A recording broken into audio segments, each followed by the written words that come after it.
Well, with the warm weather coming around and us being able to plant our warm season vegetables, that also means it's time to plant some of our warm season annuals. And if you've been to a garden center lately, you are just inundated with all the different annuals that are available in all the different colors. And we are here at one of our annual flower beds on the south side of our barn in our studio gardens, and we are going to be planting a lot of different annuals in this area this year. And we have chosen a color scheme of orange and yellow. And so we're designing and starting to select some of the annuals. And where I was getting ready to plant, we'll be planting a geranium. And this particular geranium is a new geranium. This is the first year it's been out on the market, and is called Orange Appeal. So the flowers are really a true orange color, where most geraniums, if you recall, the color scheme is usually pink, red, or white. So we'll be using the geranium, since they're a lower growing plant, as a border plant or right around the front of our beds, and we've got several that we've started in the greenhouse. Now, one thing that you need to keep in mind when you're using annuals is the design. It's real important to know the height or the growing height of the plant. And we want to have a design where the back of our bed has our taller plants, and then we'll come down to the front with our smaller plants, and that's why we're going to use the geranium. Now here we have a couple of plants that grow taller, and this first one is lantana.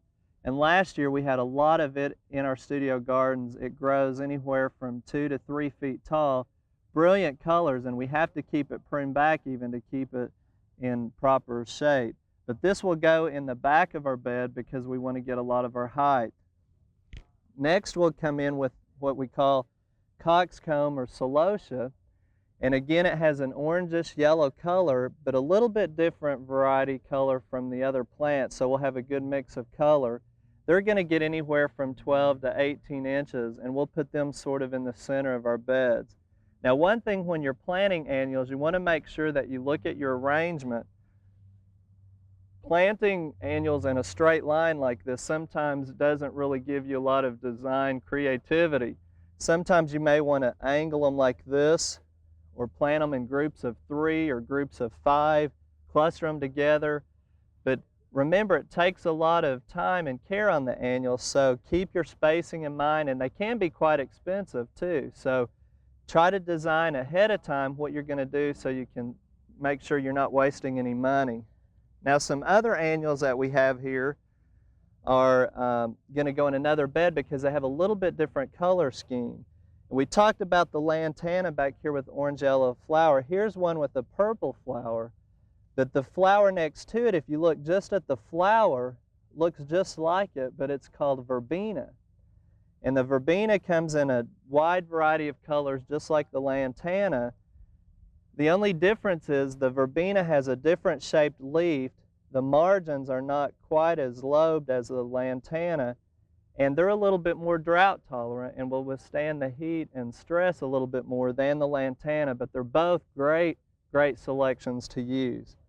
And then of course we have Joseph's coat or Jacob's coat, which some people grow as a house plant, but you can grow it as an outdoor annual, and it has a nice little foliage color to it, makes a nice scheme as well. Now on up in our bed, we've got some impatiens. These 4 right here are called New Guinea impatiens. And we've got an orange flower again to go with our color scheme, but they will take a little bit more sunlight than the regular impatiens that we've got up under here. There's a little bit different leaf. It's a bigger leaf, a little bit woodier stem. Again, they'll take a little bit more sunlight, but be careful. Even these can get windburned and too much sun depending on your location. But we're planting them out here where they'll get a little bit more exposure.